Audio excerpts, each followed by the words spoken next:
Всем привет, друзья! Вы на канале Safe A World.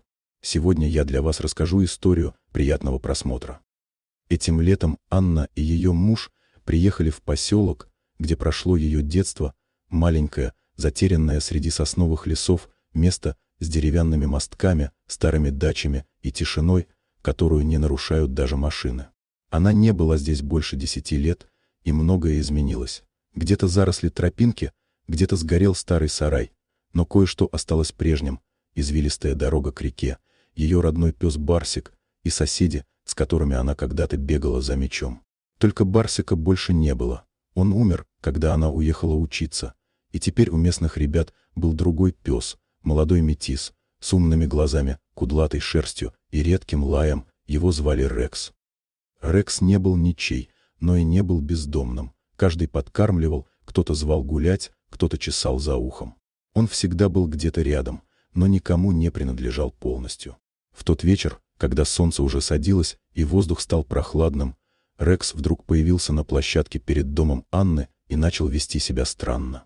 Он бегал вокруг людей, скулил, вставал на задние лапы, а потом резко разворачивался и убегал вниз по тропинке, которая вела к реке.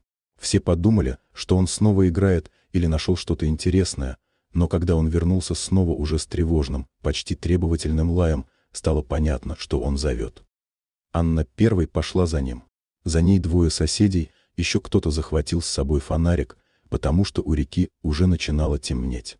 Рекс мчался вниз по тропе, останавливался, оглядывался, подзывал, как будто понимал, что без людей не справится. Когда они подошли к берегу, стало ясно, что он вел их не просто так. На мелководье, среди камышей, где течение замедлялось и образовывало заводь, в воде что-то блестело словно отражение, но не от солнца. Анна всмотрелась и закричала.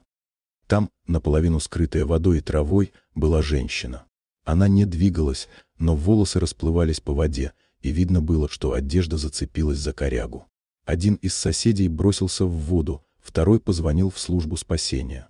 Пока вызывали скорую, мужчина осторожно вытянул пострадавшую на берег. Она была жива, с холодной кожей и сбившимся дыханием, но она дышала. Ее звали Ирина, и, как позже выяснилось, она поскользнулась на крутом склоне, когда спускалась к реке за водой, ударилась о камень и потеряла сознание, а вода утащила ее в заводь.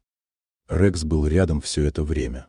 Он обнюхивал ее ладонь, сидел на расстоянии, как будто понимал, что шуметь и лизать нельзя, но уходить тоже. Он не сдвинулся с места, пока ее не забрали на носилках и не увезли в сторону районной больницы. Потом он вернулся в деревню, как ни в чем не бывало. Его никто не дрессировал, не учил звать на помощь, он не проходил тренировки и не жил в квартире с командой ФАС. Он просто оказался рядом в тот момент, когда был нужен. Анна, возвращаясь домой, не могла избавиться от мысли, что если бы Рекса не послушали, если бы все решили, что это просто собака играет, все могло закончиться иначе. И с тех пор, когда она слышала, как он лает под окнами, она всегда выходила, мало ли что.